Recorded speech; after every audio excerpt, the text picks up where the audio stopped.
안녕하세요. 투자 쉽게 하자 김PB입니다.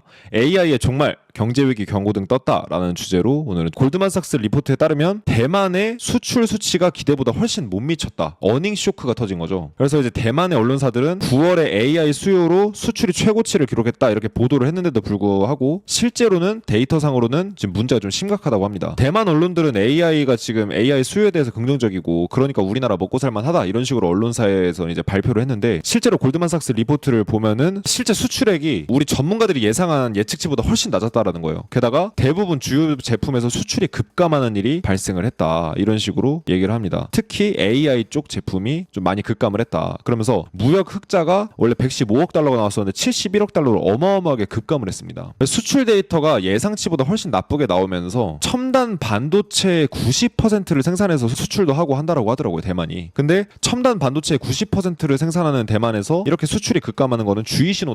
이렇게 얘기를 하는 거죠. 즉 AI 쪽이 이제 끝날 만큼 끝나고 있다 이런 얘기를 하는 겁니다. 특히 대만의 미국 수출 부분이 지금 굉장히 이제 감소폭이 컸고 테슬라가 요번에 좀 이사를 하나 봐요. 그 일론 머스크가 데이터 센터 확장을 하려고 하면서 이제 지금 이제 데이터 센터를 뭐 이전하고 이런 과정을 거치나 봅니다. 그래가지고 뭐 그런 영향 때문에 일시적으로 이제 뭔가 반도체 매출이 준 걸 수도 있고 뭐 아니면은 아마존이 지금 엔비디아 새 제품인 블랙웰의 출시를 기다리고 있으면서 지금 기존 제품을 소비를 안 하고 있다. 이렇게 지금 아마존에서는 주장을 하는데 사실 밋 케빈이 주장하는 거는 뭔 얘기냐면 지금 블랙웰을 기다리면서 이 수요를 못 쳐내는 것보다 차라리 지금 나온 반도체를 구매를 해서 빨리 수요를 쳐내는 게 유리할 텐데 얘네들도 기업인일 텐데 왜 그렇게 안 하고 왜 신제품을 기다린다는 핑계로 지금 칩을 구매를 안 하는지 모르겠다 이런 식으로 얘기를 하거든요. 그러면서 이 사람이 뭔 얘기를 하냐면은 AI 기업의 99%가 파산할 가능성이 높다 이런 식의 지금 얘기를 하고 있습니다. 왜냐면은 AI 기업들이 생각보다 거품인 데가 많다 이런 식으로 얘기를 하거든요. 그리고 이제 지금 수강료 100% 환급되는 제 발음있지마 입문과정 강의를 최근에 많이들 신청해주고 계시는데 모르시는 분들이 계실까봐 잠깐 언급해드리면 요번에 시즌3 강의예요. 성공투자 마인드셋이라는 강의인데 투자를 무조건 실패하게 만드는 7가지 방법, 이 7가지 중에 여러분들이 만약에 하나라도 해당하신다면 여러분들은 투자를 성공하실 수가 없습니다. 그래서 그 투자 습관 잡아드리고 투자 잘하실 수 있도록 도와드리는 강의인데 수강료가 실질적으로 무료예요. 요거 궁금하신 분들은 댓글이나 본문에 있는 강의 신청 링크나 1577-0471로 입문 이렇게 문자 보내주시면 신청 가능하니까 많은 참여 부탁드리고요. 계속해서 말씀드리면 AI 관련 제품의 수출이 대만 기준으로 이제 18.6%가 급감을 했다고 합니다. 타이완의 수출이 전월 대비 5.1% 감소를 한 상황인데 그 중에서도 AI 관련된 제품 수출이 크게 급감을 했다. 심지어 대미국의 AI 수출, 그러니까 미국 쪽 AI 수출의 이 수출액을 보는 게 중요하잖아요. 근데 23.8% 감소했다고 합니다. 원래 100 정도를 수출했다라고 하면은 지금 77 정도만 수출을 한다는 거겠죠. 그만큼 수출액이 확 떨어진 거예요. 근데 이게 2015년 이후로 최대치 수준이다라고 얘기를 하면서 유럽에 대한 수출액도 12.4%가 감소했다고 합니다. 그러니까 전반적으로 지금 AI 시장이 뭔가 얼어붙고 있다라는 얘기들이 지금 이제 확인이 되는 거죠. 근데 그게 이제 단순히 그냥 얘기가 아니라 이제는 리포트 형태로 확실하게 기관 투자자들이 조사한 자료를 이제 확인해 봤을 때 조금 심각한 분위기지 않나 이런 생각이 들고요. 이어서 이 케빈이 이런 얘기를 합니다. AI 관련된 지출은 경제를 지탱하는 중요한 요소다. 왜냐면 지금 최근에 일자리가 계속 사라지고 있어요. 중소기업부터 대기업들까지 먹고 살기 힘든 기업들이 많아지니까 경제가 어려워지고 있어가지고 기업들이 일자리를 계속 줄이고 자영업자들도 막 이제 사업 망하거나 아니면 해고를 많이 하다 보니까 일자리가 많이 줄고 있어요. 근데 그 와중에 이제 일자리가 늘고 있는 데는 두 군데입니다. 정부 아니면은 AI 쪽이에요. 근데 정부 쪽 일자리는 어쨌든 나라 돈 써서 일자리를 만드는 거다 보니까 이건 의미 없는 거고 결국 민간 일자리 기준으로 AI가 또 되게 중요한 자리를 차지하는데 AI 일자리도 지금 AI가 이런 식으로 위축되면은 일자리가 줄어들 수 있다. 최근 발표된 일자리 보고서를 확인해 보면 78만 5천 개의 일자리가 증가했는데 모두 정부에서 채용한 일자리였다. 이 일자리를 제외하면 실질적으로 민간 실업률만 봤을 때는 4% 정도 실업률이 급등했을 거고 이는 경제 침체를 유발할 수 있는 주요한 동기가 됐을 수 있다라고 얘기를 합니다. 그리고 이미 이제 경제 침체의 정의를 따져봤을 때 이미 경제는 침체돼 있을 가능성도 크다. 이런 상황에서 경제에 대해서 낙관적으로 보기가 힘들다라고 얘기를 합니다. 그러니까 여기에 지금 AI 시장이 지금 이제 위축되기 시작해가지고 본격적으로 일자리가 줄어들기 시작하면 어떻게 된다. 좀 경제가 좀 더 크게 망가질 수 있다라는 얘기를 하는 겁니다. 근데 여러분들 아시다시피 엔비디아 주가가 그래도 아직까지 잘 버티고 있어요. 주가가 쭉 올라왔다가 지금 막 역헤드 앤 숄더 패턴 느낌으로 해가지고 지금 다시 이제 뭔가 주가가 돌파를 하려고 지금 준비 중이거든요. 근데 지금 거의 거진 4달 정도 동안 시장이 상승해주지를 못하고 있었어요. 상승을 못해주는 바람에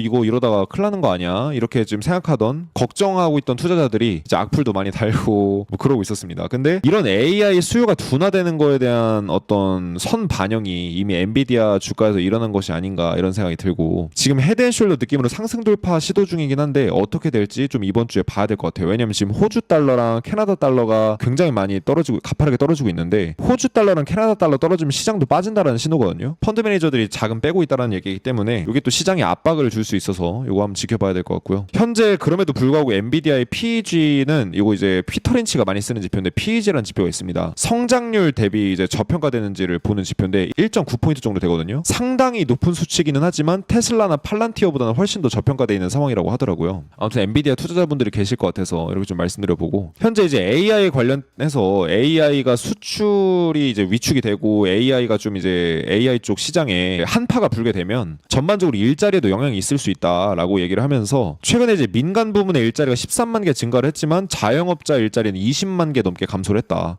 자영업자를 포함하면 실제로 민간 부문 쪽 일자리는 오히려 감소한 상황이고 정부 쪽에서 일자리를 미친 듯이 채용을 이제 많이 늘렸기 때문에 총 고용은 늘었지만 이거는 평가 방식을 조정한 결과이지 사실은 정상적인 결과치는 아니다. 그래서 전월 대비했을 때 25만 8천 개의 일자리가 민간이나 자영업 부문에서 사라졌다. 이렇게 얘기를 합니다. 그러니까 쉽게 말해서 지금 일자리가 그래도 어느 정도 실업률이 유지가 되고 있잖아요. 실업률이 올라오다가 어느 정도 지금 정체되어 있는 상황이거든요. 실업률이 그래도 조금 이제 몇 주 동안 더 안 늘고 있는 이유는 이게 정부 쪽에서 일자리를 엄청나게 많이 늘렸기 때문이다. 그러니까 지금 어떻게 보면은 정부 쪽에서 뭐 바이든이 완전 그냥 이악 물고 뭔가 경제를 좋게 보이려고 하는 이런 느낌이 좀 없지 않아 있어요. 돈도 많이 풀고 정부 지출도 미친 듯이 찍어내서 풀고 이러면서 경제가 진짜 망가지든 말든 그냥 정부 쪽 이제 부채가 얼마나 잡히든 그냥 미친 듯이 막 일자리도 막 늘리고 하고 있거든요. 근데 실질적으로는 민간 일자리가 급감하고 있고 27주 이상 구직 중인 사람도 굉장히 많이 늘고 있다고 합니다. 근데 이게 바로 일반적으로는 경제 침체 신호 중에 하나로 작용을 한다. 그래서 이러한 것들이 사실은 당장 경제가 붕괴한다는 얘기가 아니라 점진적으로 주의해야 되는 시그널이다. 이렇게 좀 보셔야 될 것 같아요. 당장 뭔가 세상이 망한다는 얘기는 아닙니다. 근데 사실 지금 분위기가 글로벌 금융위기랑 또 비슷하다라는 이제 리포트가 있는데 브라보스 리서치라고 좀 이제 미국에서 유명한 데가 있어요. 2007년 9월 그러니까 이제 글로벌 금융위기 터지기 딱 1년 전이죠. 연준은 금리를 B컷으로 인하하기로 결정했다. 그리고 이제 12개월간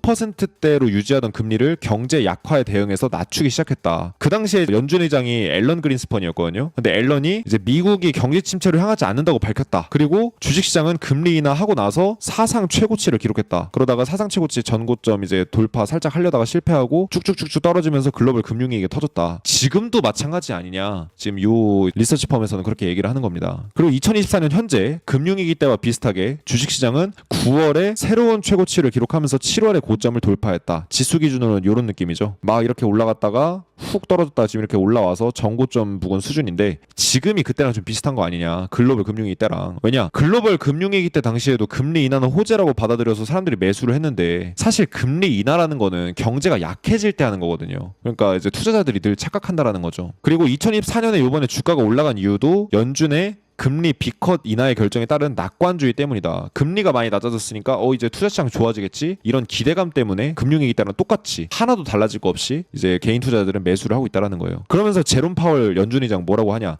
앨런 그린스펀 의장하고 똑같이 현재 경기 침체 위험이 없다. 이런 식으로 얘기를 하고 있고 따라서 낙관주의는 계속되지만 과거의 상황을 보게 되면 지속적인 낙관론은 사실은 지수 빠지면 없어질 수 있다. 이렇게 얘기를 하고 있습니다. 금융위기 때도 똑같았다라고 얘기를 하면서 자 그럼에도 불구하고 지금 주가가 잘 받쳐주고 있는 그리고 또 당분간 주가가 잘 오를 수도 있는 이유도 있다. 이러면서 이제 보조 지표를 하나 보여주는데 뉴욕의 어떤 내부 강세 지표라는 게 있대요. 그러면서 얘기를 하는 게 지금 미국 주가 지수에 막 상승 돌파가 계속 나오게 되려면은 내부 강세가 필요한데 이 내부 강세라는 건 뭐냐면은 지수 내에 편입되어 있는 종목들이 많은 종목들이 대다수 종목들이 상승 추세를 보이면서 돌파를 지지할 때 이런 현상이 나타난다. 즉 지수가 S&P 500이라고 하면은 S&P 500에 편입되어 있는 종목이 500개 500개거든요. 미국에서 대표하는 500개 기업을 상장시켜놓은 게 S&P 500인데 이 기업들 중 대다수가 상승세가 나와야 된다. 근데 2008년 글로벌 금융위기 전에는 글로벌 금융이 터지기 전에 지수는 정고점을 기록했는데 이 지표는 떨어졌었어요. 하락 다이버전스가 발생한 거죠. 그러면서 지수에서 상승하는 종목들이 점점 줄어들기 시작하면서 이제 주가 지수가 금융위기로 가게 됐는데 지금 이 지표를 봤을 때는 사실은 아직까지 강세의 상황이다. 이 지표가 지금 이렇게 막 올라오고 있거든요. 그러니까 아직까지는 분위기가 좀 뜨겁다라고 얘기를 하면서 그러므로 요번에는 이제 미국 증시의 돌파가 유지될 가능성이 높다라는 식으로 이제 얘기를 합니다. 그러니까 여전히 지금 여러분들이 이런 지표를 모르시더라도 지금 시장의 강세 분위기는 여전히 뜨겁다라는 걸 여러분들도 체감을 하실 거예요. 근데 본격적으로 주가가 하방 압력을 받아야지만 심리가 약해질 건데 뭐 아니면 하방 압력을 안 받더라도 경제적 사건인가 뭔가 어떤 이런 것들이 터져서 악재가 터져줘야 시장이 하방 압력을 받을 텐데 현재는 뭐 그런 분위기가 전혀 없다라는 겁니다. 그래서 그 전까지는 계속해서 상승 돌파를 재차 시도할 가능성이 현재로서는 더 높기 때문에 경제 위기라는 거는 우리에게 이렇게 우리가 딱 서 있다고 한다면 점점 쓰나미처럼 이렇게 해가지고 다가오고 있는 게 확실히 느껴져요. 이제는 쓰나미의 어떤 바람조차도 우리한테 느껴질 정도로 가까이 다가온 건 맞는데 그렇다고 그게 오늘이냐? 그렇다라는 건 아닌 거죠. 그래서 뭐 저 같은 경우도 헤지펀드 방식으로 롱숏 펀드 식의 어떤 투자를 하고 있기 때문에 뭔가 시장이 상승하면 롱을 타고 시장이 하락하면 숏을 타고 이런 식으로 하고 있습니다. 그러니까 이제 이런 거예요. 투자는 이제 이렇게 우리가 보는 거는 시나리오의 영역입니다. 근데 투자는 예측으로 하는 게 아니죠. 대응으로 하는 건데 이 대응의 영역에 있어서 우리가 좀 현명하게 좀 대응할 필요가 있다. 우리가 이런 게 다가오고 있다라는 것만 인지를 해야 되지 뭔가 벌써부터 뭔가 지수가 상승 돌파를 하고 있는데 이 상황에서 공매도를 치거나 이런 거는 굉장히 안 좋은 전략이라고 볼 수 있다. 이렇게 이제 좀 정리해서 말씀드릴 수 있을 것 같아요. 그래서 이 부분 이렇게 정리해서 말씀드리고 일단 이제 시장 동향이나 오늘 또 로보택시 테슬라에서 발표하기로 해가지고 이런 거 관련된 내용 나오면 또 업데이트해서 말씀드리도록 하겠습니다. 바르미츠바 입문과정 수강료 100% 전액 다 환급해드리는 강의가 있어요. 근데 10월 안에 여러분들이 이 강의 듣게 되시면은 입문과정 1, 2, 3 통합 강의를 다 제공해드립니다. 차트 강의, 경제 강의 다 제공해드리거든요.